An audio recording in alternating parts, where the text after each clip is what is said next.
Shalom à tous, nous continuons nos cours sur le jour de Yom Ha'atzmaut, le jour de l'indépendance.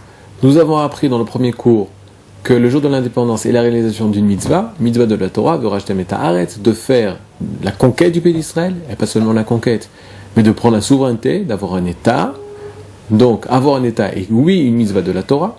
Dans le deuxième cours, nous avons parlé de la grandeur de ce jour, que sauf nous retournons après 2000 ans de Galout des 4 coins du monde, de 70 pays. Akadosh Baruch Hu fait un miracle encore plus grand que la sortie d'Égypte, où il nous a fait sortir d'un seul peuple, d'une seule nation. De nos jours, nous sortons des 70 nations. Et nous avons dit qu'il fallait remercier donc Akadosh Baruch Hu de ce grand miracle. Le remercier et ne pas être Kafouy Tova. C'est quoi Kafouy Tova? C'est une personne qui ne reconnaît pas le bien qu'on lui a fait et qui ne remercie pas la personne qui lui a fait du bien. Alors ne soyons pas Kafouy et Tova. Nous remercions Akadosh Baruch Hu ce jour de Yom Ha'atzmaut. Et de quelle façon? La façon la plus juive et la plus toranique de remercier Akadosh Baruch Hu est de réciter le Hallel. Le Hallel. Kodem kol, au niveau du mot Hallel. Que veut dire Hallel? Hallel veut dire, dans l'étymologie du mot, veut dire cette chose-là, celui-là.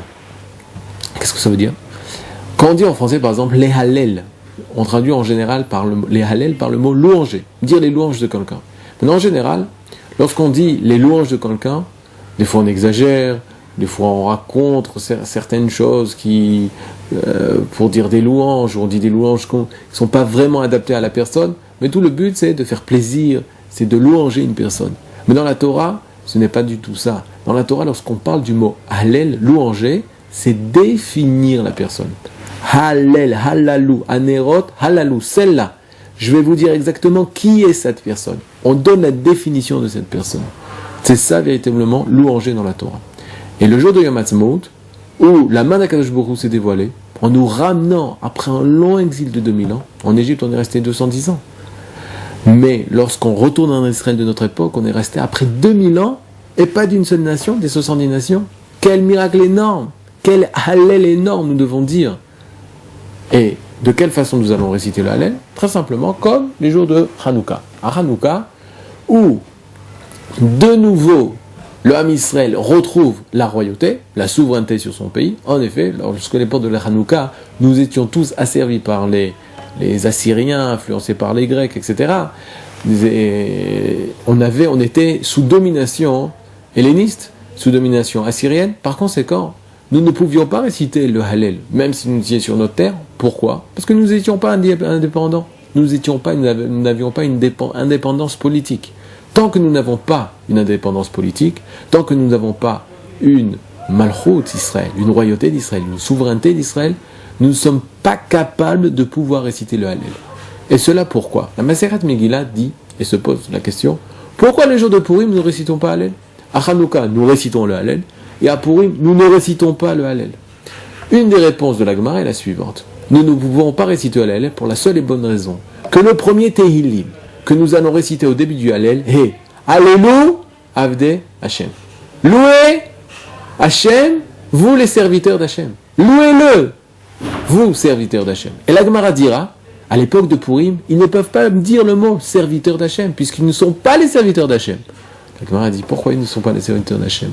Ils ne sont pas les serviteurs d'Hashem parce que Akati Achashverosh, Avde Achashverosh, ils sont encore les serviteurs d'Assuérus, d'Achashverosh. Pourquoi?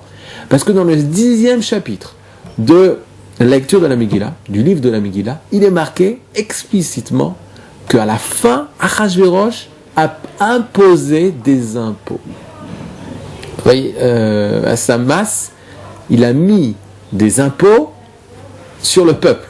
Et tous les juifs ont payé les impôts. Donc s'il paye les impôts à Achashverosh, ça veut dire que Achashverosh est encore dominateur, encore souverain sur les juifs. Donc au même moment, tu ne peux pas dire que tu as été libéré de Achashverosh, de la souveraineté des Goïm, tant que tu payes tes impôts aux Goïm.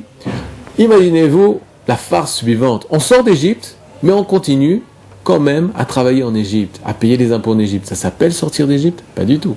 La sortie d'Égypte n'a lieu uniquement lorsqu'on est totalement sorti d'Égypte.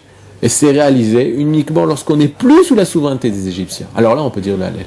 De la même façon, au sujet de Hanouka, tant qu'on était sous domination des Goïm, domination des nations étrangères, nous ne pouvions pas réciter le Hallel et remercier Hachem de nous avoir ramenés en Eretz Israël. Quand est-ce que nous pouvons réciter le Hallel? Nous récitons le Hallel lorsque nous retrouvons une indépendance politique. C'est ce que dira le Rambam.